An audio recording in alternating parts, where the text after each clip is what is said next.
Restaurant style में मैं लेके आई हूँ चिकन निहारी की रेसिपी, जो कि बाज़ार जैसी बनेगी। आप मुकम्मल रेसिपी देखिएगा ताकि आप लोगों की भी वैसे बन सके।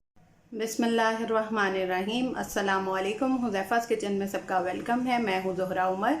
आज मैं लेके आई हूँ आप लोगों के लिए चिकन निहारी की रेसिपी, जो कि बाज़ार की तरह की बनेगी और फटाफट झटपट रेडी हो जाएगी। चलिए टाइम ज़ाया किए बगैर जो है वो चलते हैं रेसिपी की तरफ।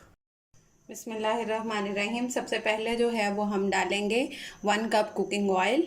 बिस्मिल्लाहिर्रहमानिर्रहीम। जी, तो हमने जो है वो ऑयल को इतना गरम नहीं करना।